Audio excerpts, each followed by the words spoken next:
اعلان گردیدن سالهای 2019-2021 سالهای رشد دهات سیاحی و هنرهای مردمی از مسئولین ساحه ورزش تقاضا می‌نماید که در سمت عملی کردن تدبیرهای سری وقتی چاره‌های ضروری را در عمل پیاده نمایند. با راه اندازی گردیدن این مطلب در منطقه‌های مملکت رشد ورزش هم به راه مانده شده. کنسپسیون ملی انکشاف تربیت جسمانی و ورزش روی دست گرفته می شود. در ناحیه رشت مردم با درک ماهیت عمومی گردانی ورزش روزهای استراحتی به مسابقه ها فرا گرفته می شوند که این عامل علاقه عنعنوی گشته مخلصان زیاد نیز از تقویم برگزاری چاره‌بینی‌های ورزشی و پررنگی واقف می باشند.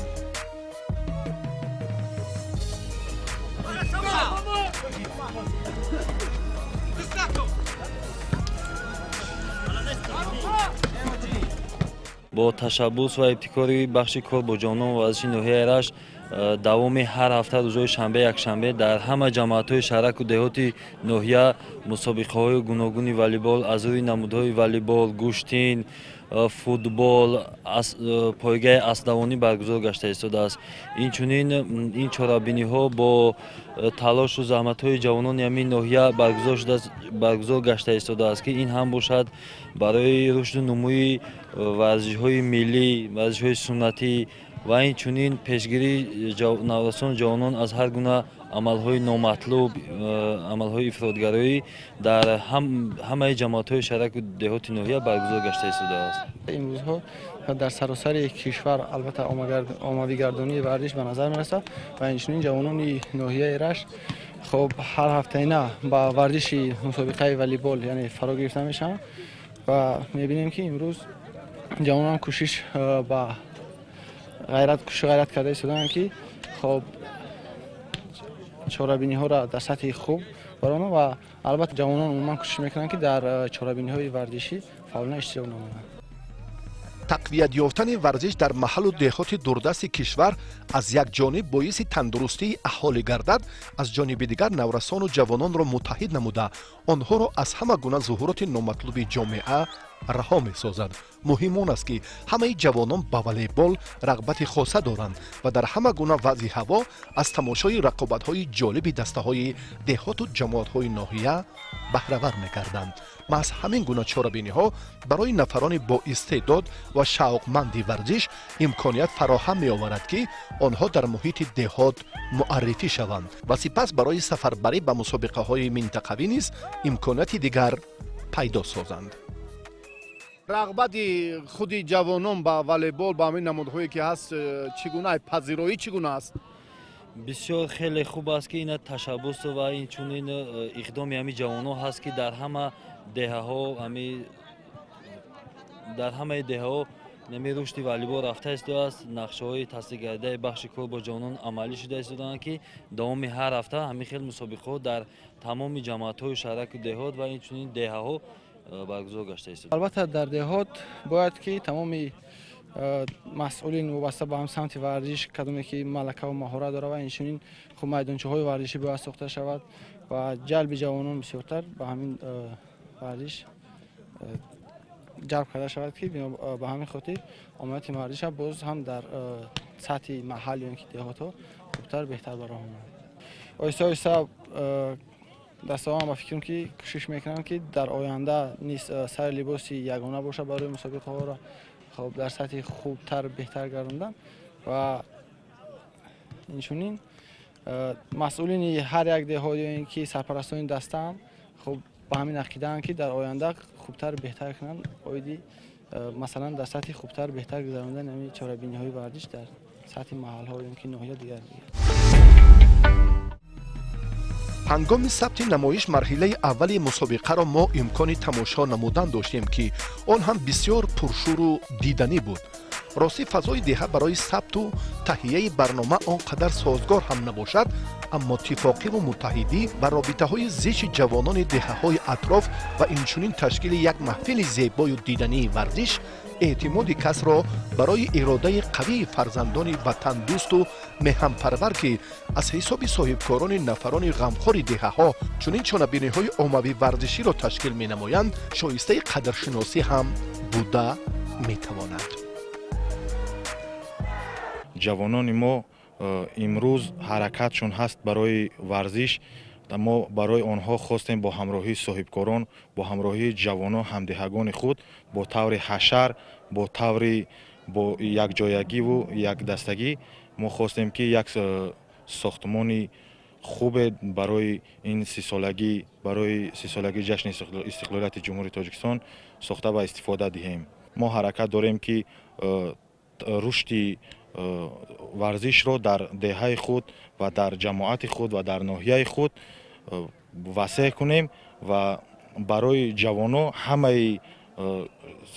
ҳамаи шароитҳои варзиширо муҳайё намоем.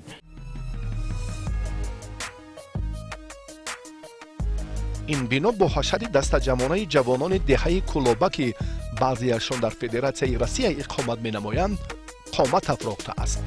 кӯчаҳои деҳа ва дигар марказҳои маъмурии он ҳам аз ҳисоби нафарони бонангу номус ободу зебо гаштаанд.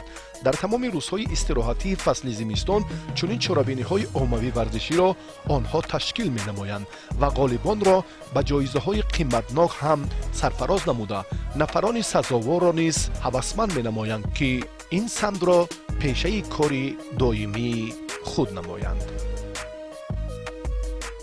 мо мехоҳем ки варзишро рушд диҳем ва ҷавононро ба роҳи дуруст, ба роҳи рост тарбия намоем ки ояндаи давлату миллати мо дар дасти ҷавонон аст. имрӯз ба он хотир дар давлатҳое ки дида истодаем ҳама бесарусомониҳо аст. мо имрӯз ҷавонон мехоҳем ки ҳамин ватани мо, деҳаи мо, ноҳияи мо, тамоми ҷумҳурии мо бо таври бо замонаи озод, бо тамоми рушди сайёҳӣ, рушди деҳот, ҳамаи инҳо муҳайё гарданд. дар ноҳия тамоми табақаҳои ҷомеа ба варзиш фаро гирифта мешаванд. дар рӯзҳои ҷашни артиши миллӣ ҷавонони даъватӣ бо сафи қувваҳои мусаллаҳи ҷумҳурӣ бо афсарону сарбозони вазорати мудофиат тамринҳои муштарак ва сипас мусобиқаҳои дастхобонӣ ва бангкашӣ доир намуданд. тантанаи ид аз сабқати ҷавонони ноҳияи рашт дар намуди дастхобонӣ оғоз гардид. дар ибтидо раванди мусобиқа нишон дод ки сарбозон аз ҳисоби омодагии ҷисмонӣ каме афзалӣ доранд, аммо баъди нафаре ки имсол ба қувваҳои мусаллаҳи ҷумҳурии Тоҷикистон даъват мегардад собит гашт ки на танҳо таваҷҷӯҳи бештари баргузории тамринҳои доимӣ, балки мустақилона машғул шудан ба дилхоҳ намуди варзиш боварӣ ва эътимоди шахсро ба натиҷаҳои беҳтари мусобиқаҳо низ дучанд менамояд.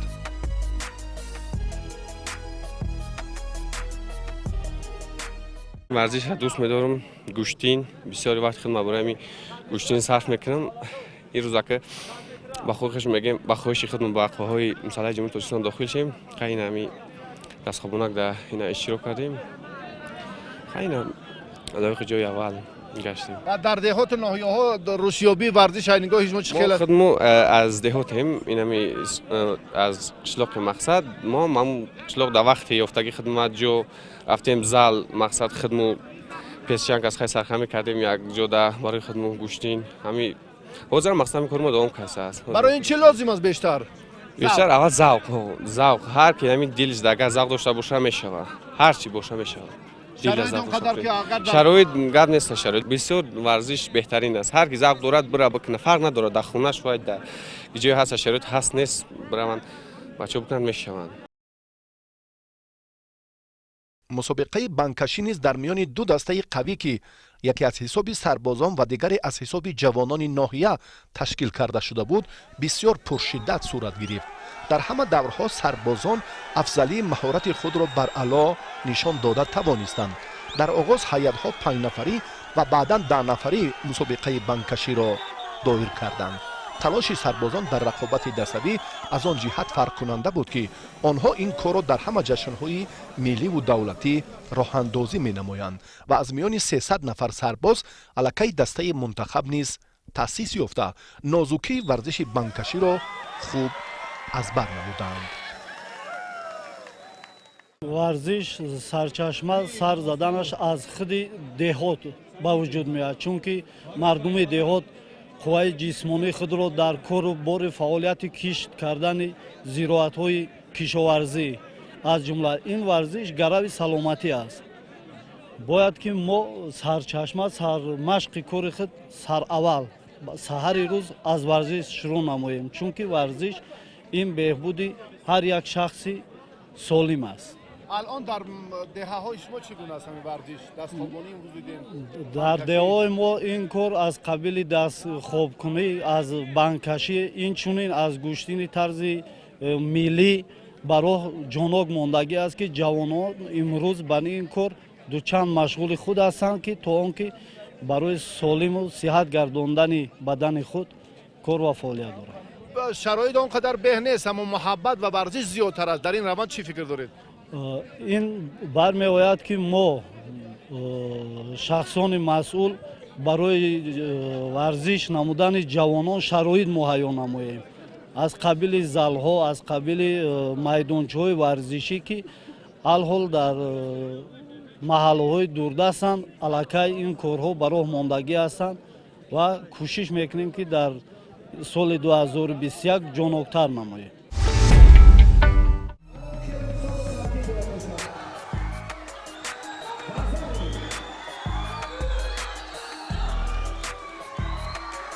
машқи гӯштини ҷудоро аллакай наврасони бо истеъдоди ноҳияи рашт хуб медонанд, аммо дар ин рӯз тамрин набуд, балки рӯзи интихоби беҳтаринҳо дар мавсими имсолаи чорабиниҳои ҷашнӣ маҳсуб меёфт.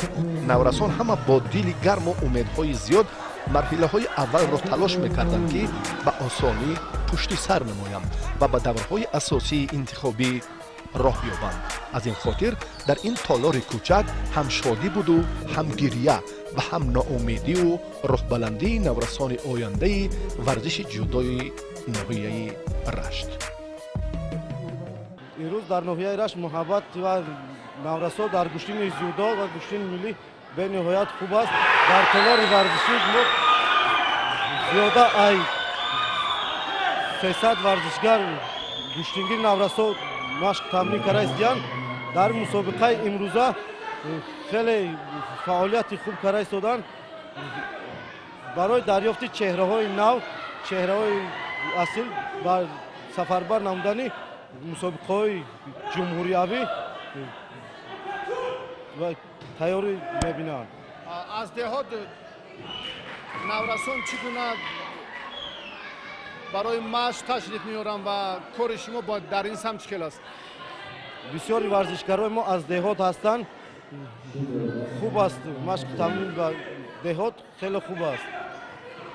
در مسابقات منطقوی سطح جمهوریوی دستاورد هست از این نورسان؟ дар мусобиқаи ҷумҳуриявӣ дар ҷоми имрон ки баргузор шуда буд дастовардҳо хеле хуб аст.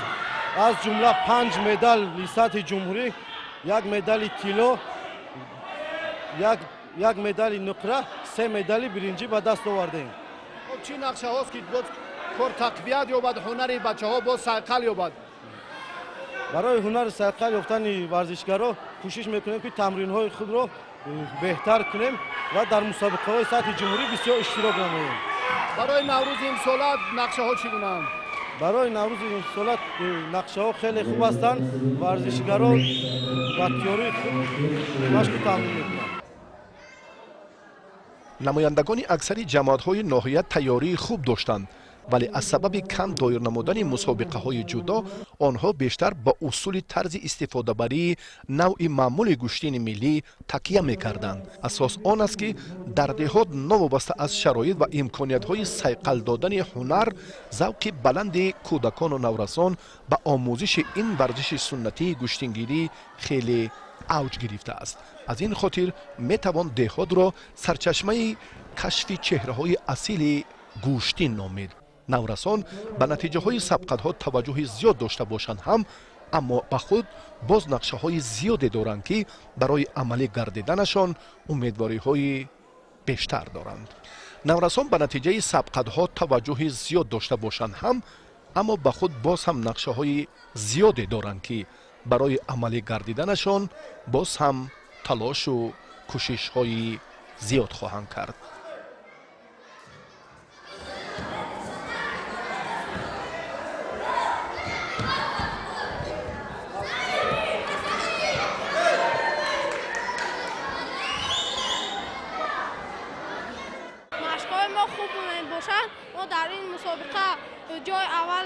جای دوم را گرفتیم و جای سوم را هم ما در اینجا از پرگاه‌های مشق میکنیم، به گاهی رفته در خانه‌های ما مشق میکنیم به خاطری که به سلامتی ما فایده رسانه و در مسابقه‌های بین‌المللی اشتراک کرده پرچم جمهوری تاجیکستان رو بلند برداریم. شکرانه استقلالیت، شکرانه دولت میکنم که به ما چنین شرایط‌ها را مهیا نمودند و در این ناحیه دوردست تاجیکستان رشتان زمین به ما مسابقه‌های ناحیه‌ای منطقه‌ای برگزار میکنند. من آرزو دارم که پرچم برداری ملت و وطن گردد.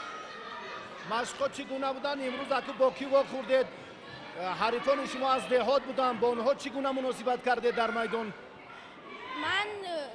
ما هر سحر با مربی خود سیم‌الدین آزادشاه مشق را شروع میکنیم. مشق‌های ما فعالانه میباشند و من حالا گوشتی نگرفتم برای آنکه وزن من دیرتر شروع میشه.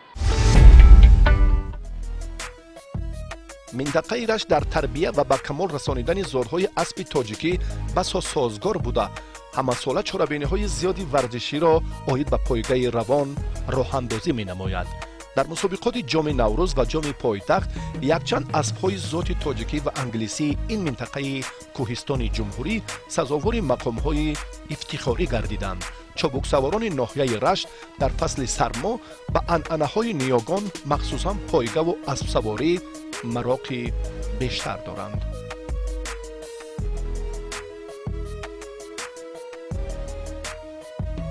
منظره‌های زیبا دشت و دمن سبزپوش منطقه رشت و تنها برای همه گونه پرورش ذات‌های اسب سازگار میباشد، بلکه این طبیعت همیشه سبز دیار همچون منطقه سیاحی میتواند که سیاحان زیادی خارجی را به خود جلب سازد و تاجیکستان را در این سمت نیز همچون کشوری رشد یافته معرفی نماید.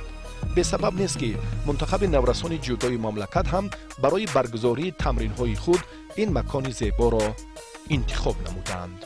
مفهوم ورزش در محل بر علام مشاهده می گردد. محبت مردم هم به چابک سواری و اسب‌دوانی، پایگاه و جسارت میدان‌های نبرد به اندازه زیاد می باشد.